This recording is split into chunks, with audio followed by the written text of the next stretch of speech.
Hello friends, myself Praveen Kumar. मैं चकाई जो कि जमुई ज़िला बिहार का रहने वाला हूँ।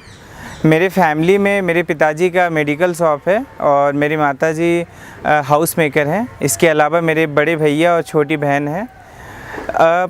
मैं आईआईटी कानपुर से ग्रेजुएट किया था 2017 में। इसके बाद मैंने इंडियन इंजीनियरिंग सर्विस का प्रिपरेशन किया, जिसमें मैंने 3rd रैंक लाया था 2018 में।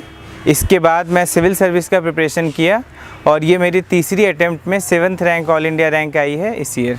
आज मैं डेली नॉलेज ट्रैक पे अपना प्रिपरेशन स्ट्रेटजी बताने वाला हूँ। तो मैं ऐसे स्टार्ट करता हूँ कि पहले किस तरीके से मैंने प्रिपरेशन स्टार्ट किया था, कितना इम्पोर्टेंस मैंने प्रीलिम्स को दिया था और कैसे मैंने मेंस को हैंडल किया। उसके बाद मैंने कैसे इंटरव्यू का प्रिपरेशन किया। सबसे पहले मैं प्रीलिम्स के बारे में बताना चाहता हूँ कि जो बेसिक बुक्स हैं, जो सारे टॉपर्स रिकमेंड करते हैं, जैसे लक्ष्मीकांत पॉलिटी के लिए, हिस्ट्री के लिए, मॉडर्न हिस्ट्री के लिए स्पेक्ट्रम यूज़ करते हैं। ज्योग्राफी के लिए मैंने PMF IAS का बुक फॉलो किया था, जो कि बहुत ही अच्छा सोर्स है। एज वेल एज इन्वायरमेंट में भी मैंने शंकर IAS या फिर आप PMF IAS का सोर्स देख सकते हैं। Welcome to Lukman IAS, the Public Administration Foundation. Live online classes are as effective as offline classes. Study public administration optional under the guidance of S. Ansari, the one who has taken this optional to a new height. Since 2011, Lukman IAS students have maintained the records of securing the highest marks in this optional. Go through the course features of Public Administration Foundation for 2021.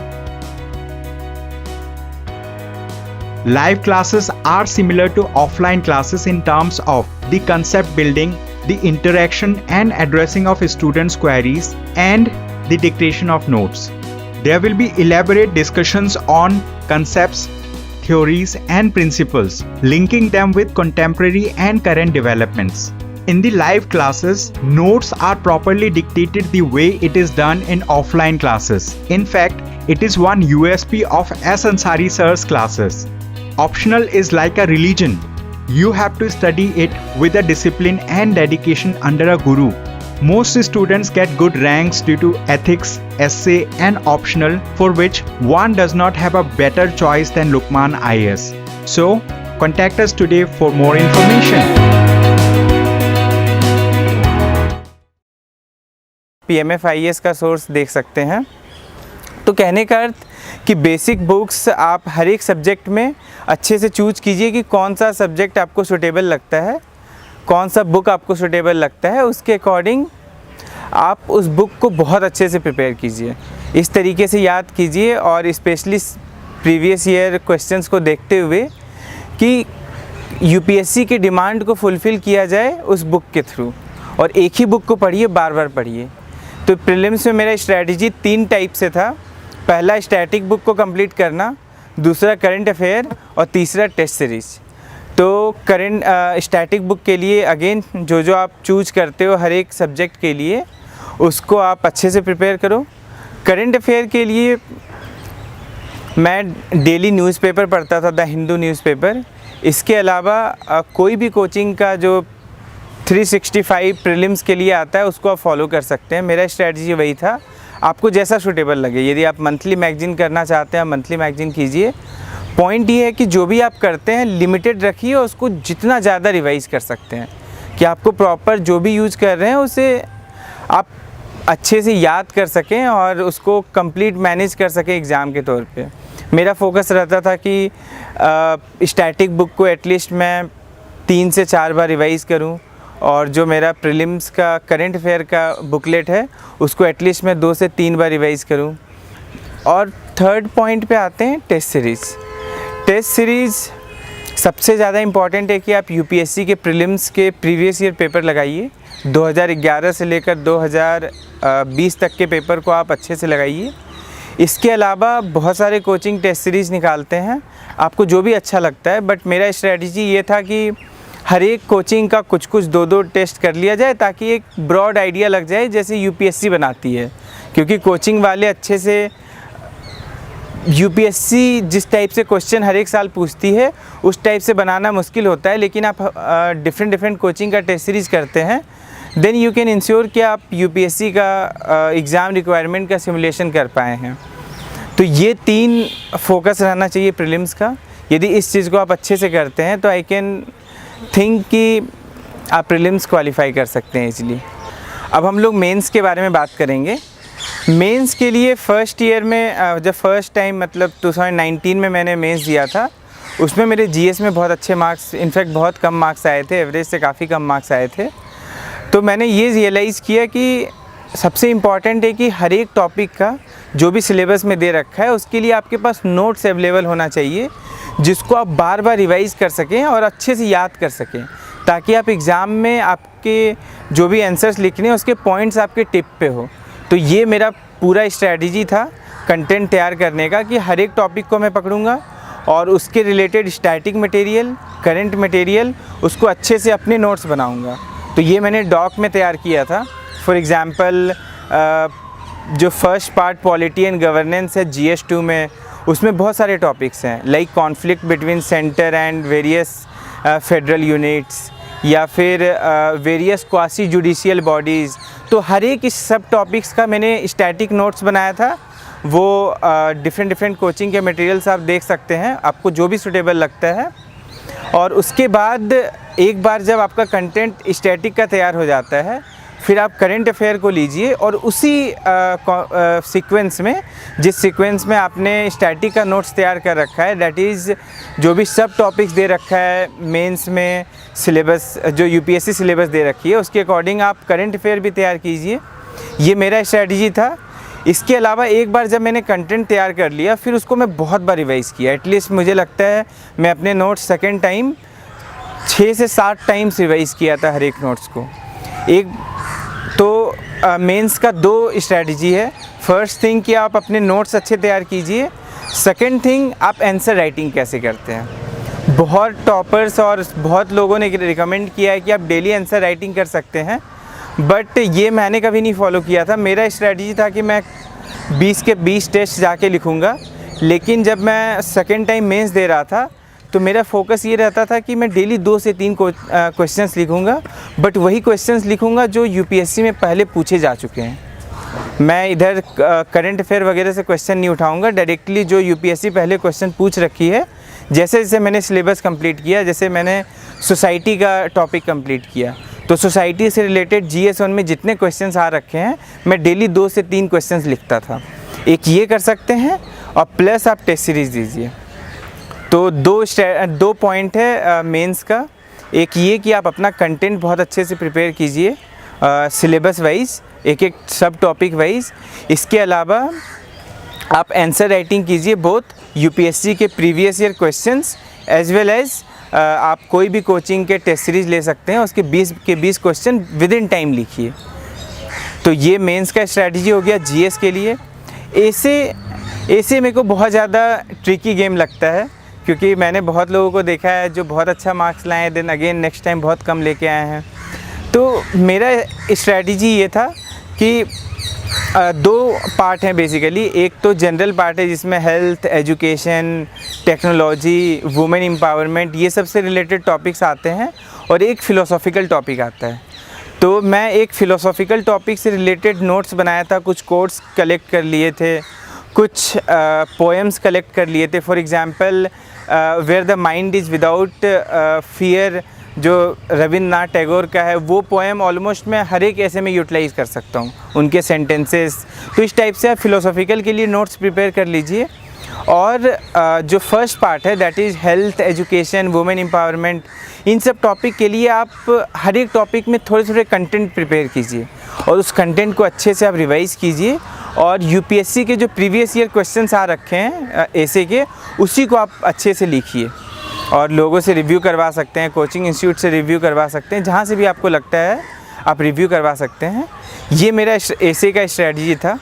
Optional मेरा optional civil engineering है। मैं बहुत लक्की था क्योंकि मैंने सबसे पहले Indian engineering service as well as GATE का प्रिपरेशन किया था, तो मेरे नोट्स बहुत अच्छे बन गए थे। तो मुझे सिविल सर्विस में एग्ज़ाम प्रिपेयर करना बहुत आसान होता था, क्योंकि मेरे पास नोट्स पड़े हैं, उस नोट्स को रिवाइज़ करने में मुझे 5 दिन से भी अधिक नहीं लगते हैं। तो बेसिकली मैं पूरा सिविल इंजीनियरिंग ऑप्शनल 5 दिन में रिवाइज़ कर सकता हूँ। तो ये मेरा वन ऑफ द एडवांटेज था ऑप्शनल का। लेकिन जो कोई लोग सिविल इंजीनियरिंग ऑप्शनल लेना चाहते हैं, मैं उनको सजेस्ट करूँगा कि आप टाइम इन्वेस्ट कीजिए, बुक्स अच्छे से पढ़िए, नोट्स बनाइए, उसके बाद उसके शॉर्ट नोट्स बनाइए। और जो भी यूपीएससी में प्रीवियस ईयर में क्वेश्चंस आ रखे हैं, जैसे इंडियन इंजीनियरिंग सर्विस में क्वेश्चंस आ रखा है, या फिर आईएएस के ऑप्शनल्स हैं, या फॉरेस्ट सर्विस के ऑप्शनल्स हैं, इन तीनों बुक को बेस बनाइए, उसके सारे क्वेश्चंस अच्छे से कीजिए। और प्लस टेस्ट सीरीज भी कर सकते हैं, ताकि आप विद इन टाइम सॉल्व कर पाते हैं कि नहीं करेक्टली। बट मेन फोकस होना चाहिए आपका प्रीवियस ईयर जो क्वेश्चंस आ रखे हैं, उसी को आप अच्छे से कीजिए, उसी के नोट्स बनाइए। आई थिंक आप सिविल में अच्छा कर सकते हैं। और यही रीज़न है कि मुझे लगता है कि लास्ट टाइम भी मेरे one of the highest mark थे सिविल इंजीनियरिंग में, और प्रोबेबली इस टाइम भी मैं अच्छा ही किया होऊंगा सिविल इंजीनियरिंग ऑप्शनल में, क्योंकि one of the major reason है कि मेरे नोट्स बहुत अच्छे हैं। और वो notes through the times of जब मैं इंडियन इंजीनियरिंग सर्विस का प्रिपरेशन कर रहा था, तब से उस नोट्स को मैं बहुत अच्छे से रिफ़ाइन कर रहा हूँ, और आज वो मेरे पास बहुत अच्छा नोट्स बन गया है। मैं प्रोबेबली वो नोट्स ऑनलाइन भी अपलोड करूँगा, जहाँ से आप लोग एक्सेस कर सकते हैं। तो ये मेरा ऑप्शनल का स्ट्रैटेजी था। मैं अब इंटरव्यू का स्ट्रैटेजी बताऊँगा। Interview set one of the things है जो एक्चुअली आपके रियल सेल्फ को प्रेजेंट करेगा वहाँ पे इंटरव्यू रूम में। तो ये नहीं मैटर करता है कि आप कितना ज़्यादा प्रिपेयर करते हैं, बल्कि इन जनरल जो भी चीज़ आप करते हैं, आप कितना क्यूरियस हैं, कितना अच्छे से चीज़ों को समझते हैं, और एक डेफिनेट तरीके से सोच पाते हैं। मुझे लगा कि मेरे इन जनरल इंटरव्यू में एवरेज मार्क्स आए हैं, बट प्रोबेबली इस बार अच्छा आया होगा। तो मेरा स्ट्रेटजी ये था कि सबसे पहले मैं डैफ में जितना भी चीज़ लिख रखा हूँ, वो मैं वही लिखा था जिसमें मैंने सच में काम कर रखा है, और मैंने एक्सपीरियंस गेन किया, और मैं सच में क्यूरियस था। फॉर एग्ज़ाम्पल मेरा हॉबी माउंटेनियरिंग है और स्क्वैश है, जिसको मैंने बहुत अच्छे से फॉलो किया है। तो आप वही चीज़ को लिखिए डैफ में, जिसको आपने पैशनेटली फॉलो किया है लाइफ में। उसके बाद जब आप इंटरव्यू का प्रिपरेशन करते हैं, तो हर एक डैफ के वर्ड को मल्टीपल एंगल से प्रिपेयर कीजिए। फॉर इंस्टेंस स्क्वैश है, तो मैं स्क्वैश के गेम के हिस्ट्री जानूँगा, इसका मैं ये जानूँगा कि कैसे खेलते हैं, क्या रूल्स होता है, क्या फेमस प्लेयर्स हैं। इस टाइप से डिफरेंट डायमेंशन में आप सोच सकते हैं। उसी तरीके से आप जिस स्टेट से बिलोंग करते हैं, फॉर इंस्टेंस आप बिहार से बिलोंग करते हैं, तो आप बिहार के historical angle, political, economic, social angle तरीके से सोचिए, बिहार के प्रॉब्लम्स को सोचिए। प्लस आप एज एन ऑफिसर आप सोचिए कि कैसे आप सॉल्यूशन निकाल सकते हैं, जो कि सॉल्यूशन आप खुद से सोचिए कि आप कैसे अच्छा कर सकते हैं। क्योंकि जेन्युइननेस सबसे ज़्यादा काम आता है इंटरव्यू में, बुकी से आंसर काम नहीं आएंगे। वो मैटर करता है कि आप एक्चुअली में कैसे सोचते हैं प्रॉब्लम्स के बारे में, और उसको कैसे सॉल्व करते हैं। प्लस आपने जो भी लाइफ में किया है उसको कितना अच्छे से पैशनेटली फॉलो करते हैं। फॉर इंस्टेंस मेरा सिविल इंजीनियरिंग ग्रेजुएशन है, तो इंटरव्यू में ऑलमोस्ट 50 से 60% सिविल इंजीनियरिंग के अराउंड ही रोटेट किया। तो प्रोबेबली जो इंजीनियरिंग ग्रेजुएट हैं, वो अपनी इंजीनियरिंग को लेके भी थोड़ा क्यूरियस रहें, क्योंकि it shows about your personality कि आपने लाइफ में जो भी किया है उसको आपने पैशनेटली फॉलो किया है। ये मेरा इंटरव्यू का स्ट्रैटेजी था। इसके अलावा एक और पॉइंट पे मैं बात करना चाहूँगा कि वर्किंग प्रोफेशनल्स कैसे कर सकते हैं प्रिपरेशन। दिस अटेम्प्ट में मैं ऑलरेडी रेलवे में as a provisionary officer training कर रहा था। ऑल्दो टाइम मुझे मिले, क्योंकि ट्रेनिंग में थोड़े टाइम मिल जाते हैं, but still as a person वो जो पूरे अच्छे से प्रिपेयर कर रहा है रूम पे बैठ के, उतना तो टाइम नहीं मिलता था, क्योंकि काफ़ी इंगेजमेंट होते थे। तो उसके हिसाब से मैं बोलना चाहूँगा कि आप कितना स्मार्टली प्रिपेयर करते हैं, वो डिटरमाइन करेगा कि आपका सक्सेस, आप एग्ज़ाम क्वालिफाई करते हैं या नहीं। फॉर इंस्टेंस यदि आपको लगता है कि यदि मैं 10 घंटे नहीं पढ़ूँगा तो मेरा एग्ज़ाम क्लियर नहीं होगा, ऐसा नहीं है। आप अपने सिचुएशन को, अपने स्ट्रेंथ और वीकनेस को देखते हुए आप खुद से स्ट्रैटेजी बनाइए। फॉर इंस्टेंस यदि मुझे रियलाइज़ हुआ फिर से अटैम्प्ट देना पड़ता, तो मेरा मेंस का नोट्स इतना अच्छे से बना हुआ है कि मैं विद इन 10 डेज़ जीएस और ऑप्शनल को प्रिपेयर कर सकता हूँ। तो इस टाइप के आपके नोट्स प्रिपेयर होने चाहिए हर एक सब्जेक्ट, हर एक सब टॉपिक्स का, जो both static as well as current affair को अच्छे से कंबाइन कर सके, और उसको आप हर एक में रिवाइज़ कीजिए। आप ज़्यादा मैगजीन्स वगैरह मत देखिए, मैगजीन से भी मटेरियल मिलता है, वो खुद के नोट्स में ऐड कीजिए और उसी को कॉम्प्रिहेंसिवली रिवाइज़ कीजिए, तो आपका टाइम जो प्रिपरेशन का होगा वो बहुत कम हो जाएगा। एज वेल एज प्रीलिम्स का मैं बताऊंगा कि मैंने कैसे मैनेज किया कम टाइम में। वन ऑफ द फोकस होना चाहिए प्रीलिम्स में कि जो मुझे लगता है कि static book for instance polity के लिए लक्ष्मीकांत, हिस्ट्री के लिए स्पेक्ट्रम, ज्योग्राफी, इन्वायरमेंट के लिए जो भी डिफरेंट बुक आप लेना चाहते हैं उसको आप बहुत अच्छे से प्रिपेयर कीजिए। और जो करंट अफेयर है, यदि आप रेगुलरली पेपर पढ़ते हैं तो यूपीएससी का जो प्रीलिम्स का क्वेश्चंस आता है, ज़्यादातर ऐसे क्वेश्चंस आते हैं जो बहुत ही कॉमन सेंस के होते हैं। यदि मैं प्रीलिम्स की बात करूँगा कि उसको कैसे स्मार्टली प्रिपेयर कर सकते हैं, ऑल्दो मैंने प्रीलिम्स में करंट अफेयर के लिए मैगजीन पढ़ा था 365 प्लस स्टैटिक बुक में बहुत अच्छे से कंप्लीट किया था, लेकिन सिंस इस बार मेरे पास टाइम की कमी थी तो मैं ये सोचा कि यदि मेरा इस बार एग्ज़ाम नहीं निकलता, क्योंकि मैं ऑलरेडी प्रीलिम्स के बारे में भी सोचने लगा था बिफोर यस्टरडे, तो मेरा ये स्ट्रैटेजी था कि मैं इस बार जो मैगजीन्स आते हैं 365 उससे नहीं पढ़ूंगा क्योंकि मेरे पास टाइम नहीं है, बट अदरवाइज़ मैं सारे यूपीएससी के जो प्रीवियस ईयर क्वेश्चंस आ रखे हैं फ्रॉम 2011 उसको मैं पूरे अच्छे से सॉल्व करूंगा।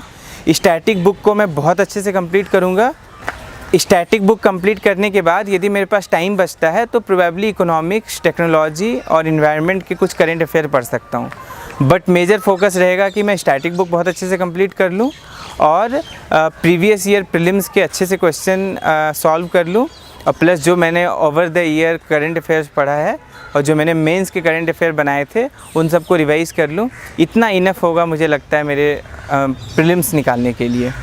और यदि ऐसा कोई स्मार्ट स्ट्रेटजी लोगों अपने कैपेसिटी, स्ट्रेंथ और वीकनेस को देख के बनाया जाए तो सर्टेनली स्मार्ट वर्क के साथ कम टाइम में प्रीलिम्स को भी क्लियर किया जा सकता है। ये मेरा कंप्लीट स्ट्रेटजी था prelims, mains, interview as well as smart preparation का। इसके अलावा मैं बस एक ही चीज़ बोलना चाहूँगा कि हर एक एस्पिरेंट जो एग्ज़ाम निकालते हैं या जो नहीं निकालते हैं, उनका हर एक का अपना खुद का हिस्ट्री होता है, अपना खुद का स्ट्रेंथ और वीकनेस होता है। आप खुद को अच्छे से समझिए, उसके अकॉर्डिंग आप अपना प्लान बनाइए कि कैसे एग्ज़ाम को कंप्लीट, मतलब इसके सिलेबस को अच्छे से कंप्लीट करना है और एग्ज़ाम को क्लियर करना है। आप ज़रूर सीखिए मेरे वीडियोस से, और इतने टॉपर्स हैं, सब लोगों ने बहुत अच्छे अच्छे स्ट्रैटेजी बताएं, उनसे सीखिए, बट एट द एंड उन सब से सीख के खुद से स्ट्रैटेजी बनाइए। यदि आप खुद से करेंगे तो ही सक्सेसफुल होने का सबसे ज़्यादा चांस है, क्योंकि कॉपी करके आप सही तरीके से नहीं फॉलो कर सकते हैं, क्योंकि हर एक बंदे का, हर एक एस्पिरेंट का खुद का strength, history as well as weakness होता है। ये मेरा पूरा प्रिपरेशन का एग्जॉस्टिव स्ट्रैटेजी था, मैंने ऑलमोस्ट हर एक पॉइंट कवर किया है। इसके अलावा अगेन लास्ट थिंग, अपने स्ट्रेंथ को समझिए और अच्छे से प्रिपेयर कीजिए। Thank you.